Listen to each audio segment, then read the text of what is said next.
বাংলাদেশের চলচ্চিত্র ইতিহাসে এমন কিছু বছর আছে যা আজও আলোচিত। 1994 সেই রকম একটি বছর, কারণ সেই বছর ইলিয়াস কাঞ্চন অভিনীত সিপাহী এবং আলমগীরের দেশপ্রেমিক সিনেমা দুটোই আলোচনার কেন্দ্রবিন্দুতে ছিল। কিন্তু জাতীয় চলচ্চিত্র পুরস্কারে শ্রেষ্ঠ অভিনেতার পুরস্কার পেয়ে যান আলমগীর। তখনই প্রশ্ন উঠেছিল, ইলিয়াস কাঞ্চন কি বঞ্চিত হলেন? বিস্তারিত জানাতে চলেছি এই ভিডিওতে।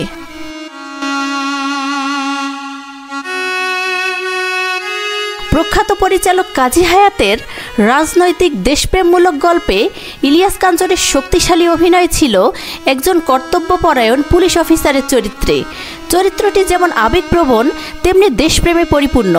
দর্শকরা বলেছিলেন এটা ইলিয়াস কাঞ্চনের one of the best performance. অন্যদিকে দেশপ্রেমিক সিনেমায় আলমগীর ছিলেন একজন আদর্শবাদী চলচ্চিত্র নির্মাতা, যিনি দেশের বাস্তবতা ফুটিয়ে তোলেন তার কাজে। চরিত্রটি ছিল আরও বেশি নাটকীয়, কিছুটা কল্পনাভিত্তিক ও আদর্শে ভরপুর।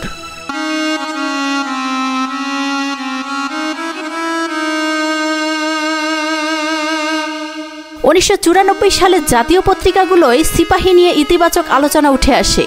পত্রিকায় সেই সময় ইলিয়াস কাঞ্চনের সিপাহী নিয়ে কি লেখা হয়েছিল? দৈনিক ইত্তেফাক, সংবাদসহ একাধিক পত্রিকায় ইলিয়াস কাঞ্চনের অভিনয় ছিল দুর্দান্ত, বাস্তব এবং জাতির মনের কথা বলা এক চরিত্র, এমন ভাষ্যই প্রকাশিত হয়।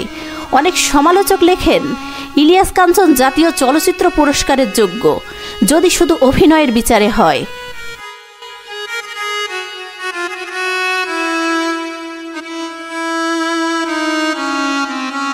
অপরদিকে দেশপ্রেমিক সিনেমারও প্রশংসা কম ছিল না, তবে অনেকটাই ছিল আলমগীরের আগের সুনামের ভিত্তিতে। তাছাড়া আলমগীর তখন ইলিয়াস কাঞ্চনের তুলনায় ছিলেন অনেক সিনিয়র।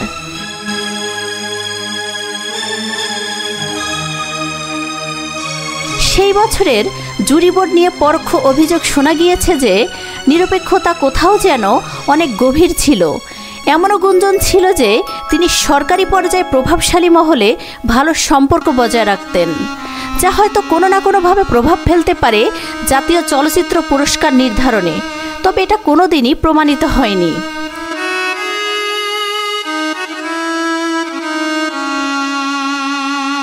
সেই বছর জাতীয় চলচ্চিত্র পুরস্কার না পেয়ে ইলিয়াস কাঞ্চন কি প্রশ্ন তুলেছিলেন? এই প্রশ্নের সরাসরি উত্তর হলো না। কেন তাকে জাতীয় চলচ্চিত্র পুরস্কার দেওয়া হলো না, এ নিয়ে ইলিয়াস কাঞ্চন কখনোই সরাসরি অভিযোগ করেননি। বরং তিনি বলেন, আমার কাজের প্রতি শ্রদ্ধা থাকলে দর্শকরা আমাকে মনে রাখবে। পুরস্কার না পেলেও আমি দর্শকদের ভালোবাসা পেয়েছি।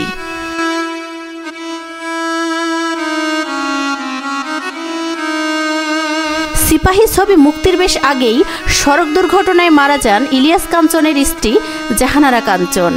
তারপর থেকে অভিনয়ের পাশাপাশি সমাজসেবামূলক কাজেও যুক্ত হয়ে যান ইলিয়াস কাঞ্চন। সে সময় থেকেই নিরাপদ সড়ক চাই আন্দোলনের ভিত রচনা শুরু হয়।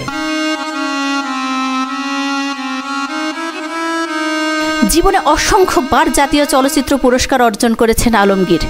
সেই বছর পুরস্কার গ্রহণের পর আলমগীর বলেন, এই পুরস্কার আমি আমার মেধা ও পরিশ্রম দিয়েই পেয়েছি। তবে আলমগীর সেই বছর কাউকে নিচে দেখিয়ে নিজের কাজকে বড় করে তোলেননি। অনেকেই মনে করেন আলমগীরের পুরস্কার একটু বেশি ধারাবাহিক পুরস্কৃত হওয়ারই অংশ, কারণ 80 ও 90-এর দশকে তিনি প্রায় প্রতি বছরই জাতীয় চলচ্চিত্র পুরস্কার পেয়ে এসেছেন।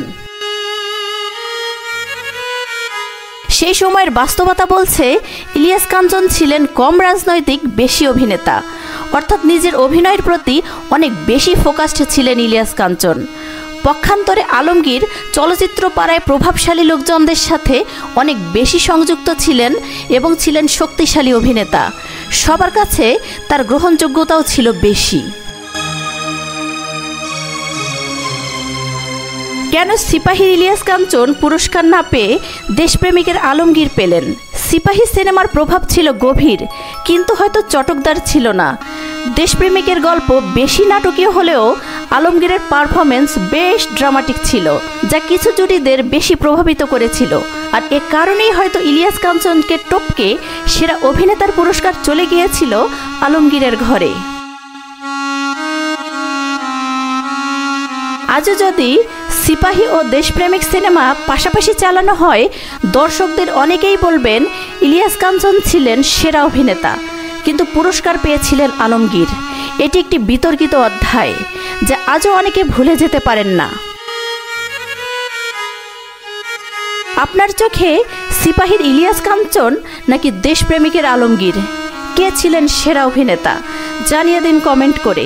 ভিডিও কন্টেন্টটি ভালো লাগলে রূপালী জগৎ চ্যানেলটি সাবস্ক্রাইব করতে পারেন, আর ফেসবুকে দেখে থাকলে লাইক ও ফলো করুন যাতে পরবর্তী ভিডিওর নোটিফিকেশন পেতে পারেন। ধন্যবাদ।